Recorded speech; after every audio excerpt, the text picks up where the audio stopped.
You have to trust the president's instincts on the economy. Look, we'll see what happens. I think it's going to go forward, and it may be rocky in the beginning, but I think that this will make sense for Americans and it will help all Americans.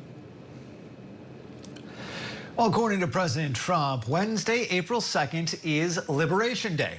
It's a day the U.S. will roll out tariffs on imports from other countries. The president says this will free the U.S. from relying on foreign goods.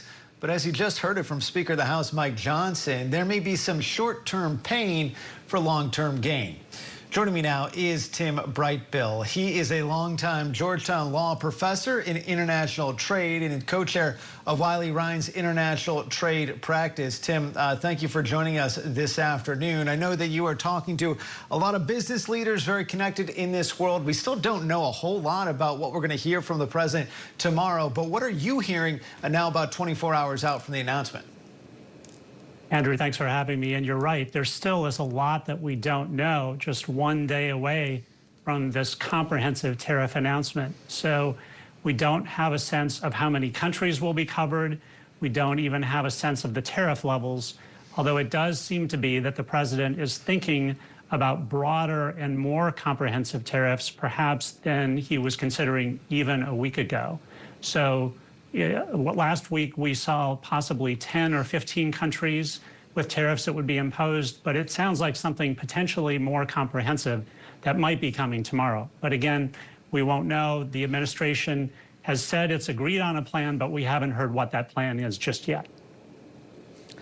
Keeping in mind all the questions that still exist, it does seem that the overall narrative right now seems to be centered on what the White House is saying, that this will essentially be a tax cut for middle-class Americans versus what many economists say, which is that no, actually, these tariffs, however form they actually end up taking, is going to ultimately end up costing American taxpayers more in the prices or the products that they purchase. So what is that disconnect, and which side is right?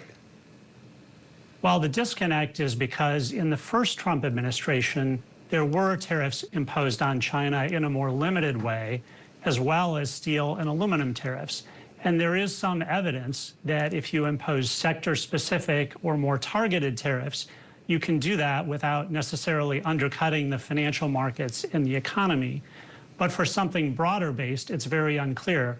You saw the president initially announce tariffs on Canada, Mexico, and China relating to fentanyl and illegal immigration. The financial markets reacted very badly to that. The administration backed off somewhat. So we'll have to see tomorrow what is announced, how comprehensive it is, what the level of tariffs are. But again, we don't know exactly what the economic impact will be until we know how broad these tariffs are. One thing that is important is just having certainty. So many of our clients and businesses just want to know what's coming. They're trying to prepare, but it's hard to prepare when you don't know the size and scope of the tariffs that are going to be announced.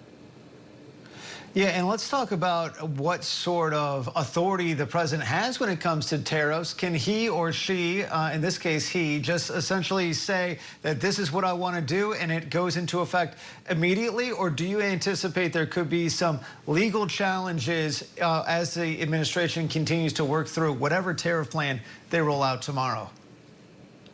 Sure. Well, and we don't know the exact legal authority, although the president used the International Economic Emergency Powers Act, or IEEPA, for the earlier tariffs on Canada, Mexico, and China. And that allows the president to declare an international economic emergency and then act very quickly. Some of the other laws would require a study by the Commerce Department or the U.S. Trade Representative. Here, the president can act pretty much directly. And the courts have largely upheld the president's ability to say what is an economic emergency or what is done in the name of national security.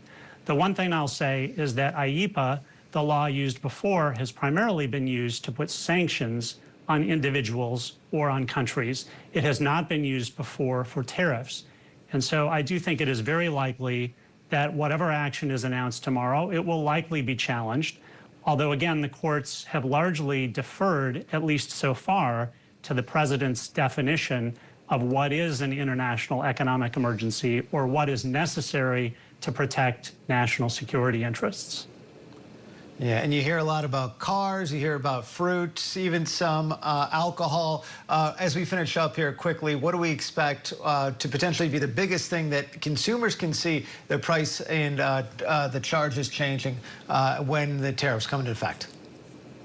Well, again, these are likely to be comprehensive rather than sector specific. And so it will be interesting to see if the president wants these tariffs for their own sake or if he wants to use them to negotiate. And if they're negotiating tools, perhaps they could be changed or amended, and that would have an impact on consumers and consumer prices. So we'll just have to see. Again, the evidence is mixed on whether tariffs do create changes to prices or not.